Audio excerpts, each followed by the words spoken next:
Respected learners, I, Leena Kapoor, your spiritual mentor and guide, invites your auspicious presence in my workshop named Pitrudosh and Shraddha Paksha. आप सभी का बहुत बहुत स्वागत है इस वर्कशॉप में। और सबसे पहले बेसिक से हम लोग स्टार्ट करते हैं। आपको कुछ हिंदू कैलेंडर के बारे में बताते हैं, क्योंकि जो हमारे पितरों की श्राद्ध की तिथियां होती हैं वो हिंदू कैलेंडर से देखी जाती हैं, इंग्लिश कैलेंडर से नहीं। तो सबसे पहले आपको हिंदू कैलेंडर को समझना बहुत ज़रूरी है। देखिए, जैसे इंग्लिश कैलेंडर में 30 या 31 डेट्स होती हैं 1 मंथ में, हिंदू कैलेंडर में केवल 15 तिथियां होती हैं। ठीक है, समझते हैं। इंग्लिश कैलेंडर को आप देखोगे तो आप सिर्फ इस डिजिट को देखते हैं, राइट। 1 2 3 4 5 6 7 8 9 से लेकर 30th या 31st तक। लेकिन जब आप हिंदू कैलेंडर को देखते हैं तो आप देखते हैं ये तिथियां: प्रथमा, द्वितीया, तृतीया, चतुर्थी, पंचमी, षष्ठी, सप्तमी, अष्टमी, नवमी, दशमी, एकादशी, द्वादशी, त्रयोदशी, चतुर्दशी। ठीक है। अब हमारा हिंदू कैलेंडर किस पर बेस्ड है? हमारा हिंदू कैलेंडर बेस्ड है चंद्रमा के घटने और बढ़ने पर, राइट।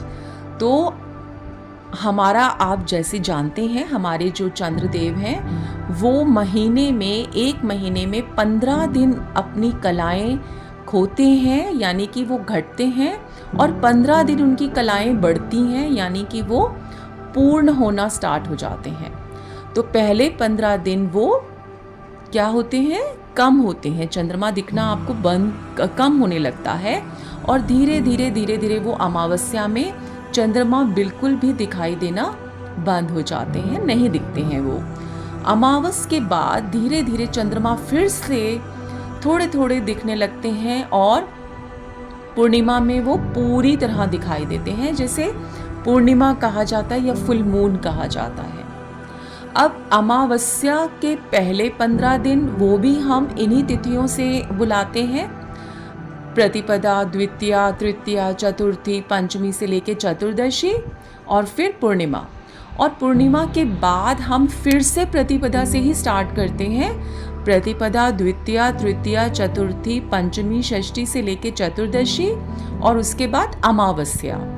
यानी हमारे हिंदू कैलेंडर में सिर्फ प्रतिपदा से चतुर्दशी प्लस पूर्णिमा, एंड देन प्रतिपदा से लेके चतुर्दशी प्लस अमावस्या, इस तरीके से तिथियां देखी जाती हैं। ठीक है। अब जो हमारा जो वर्कशॉप है वो है श्राद्ध की तिथियां। अब इंग्लिश कैलेंडर में आपको इस प्रकार के महीनों के नाम मिलते हैं: जनवरी, फरवरी, मार्च, अप्रैल, मई, जून, जुलाई, अगस्त, सितंबर, अक्टूबर, नवंबर एंड दिसंबर। लेकिन हिंदू कैलेंडर में जो नाम होते हैं वो कैसे होते हैं?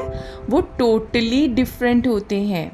फॉर एग्जाम्पल, अगर मैं साल की शुरुआत से स्टार्ट करूं जनवरी से, तो पौष, माघ, फागुन, चैत्र, वैशाख, ज्येष्ठ, आषाढ़, श्रावण, भाद्रपद, आश्विन, कार्तिक और मार्गशीर्ष।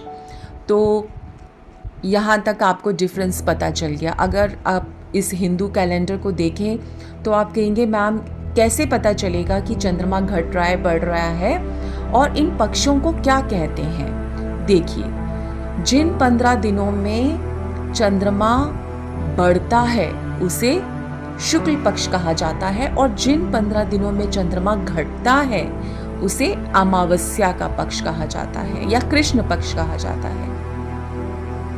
फॉर एग्जाम्पल, 1 सितंबर को देखते हैं और समझते हैं। अब देखिए, इसमें केवल ये कोने में दिए हुए जो सिंबल है उसी से हम जान सकते हैं कि चंद्रमा की स्थिति जो है आसमान में क्या है। यहाँ पर अगर आप ध्यान दें तो चंद्रमा जो है वो बढ़ रहा है और अंधेरा घट रहा है, और 7 सितंबर को बिल्कुल भी चंद्रमा ब्लैक आपको नज़र नहीं आ रहा, फुल मून नज़र आ रहा है। तो यानी 7 सितंबर को पूर्णिमा है। ठीक है।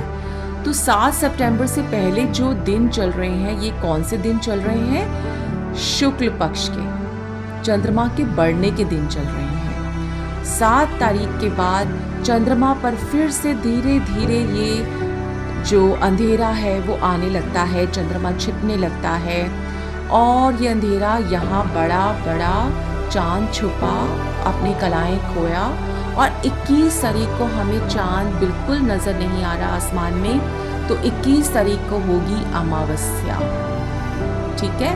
और 7 से 21 तारीख तक के जो 15 दिन का पक्ष होगा वो होगा कृष्ण पक्ष।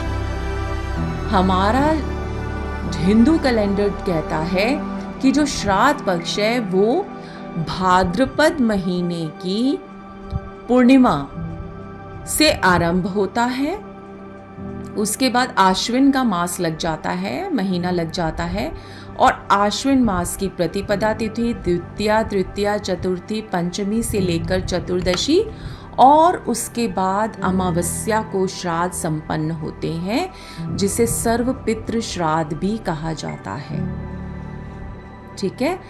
अगली वीडियो में हम जानेंगे कि हमारे जो पूर्वज हैं जिस भी तिथि को स्वर्ग में सिधारे हैं या उनका स्वर्गवास हुआ है, उसको हम किस तरीके से श्राद्ध के इन 15 दिनों से रिलेट करके उनकी पूजा अर्चना, तर्पण, दान किया जाता है। लेकिन उससे पहले हम जानेंगे अगली वीडियो में कि हम तिथि कैसे निकालते हैं, अपने पितरों के श्राद्ध करने की तिथि किस तरीके से निकाली जाती है, ये हम अगले वीडियो में जानते हैं।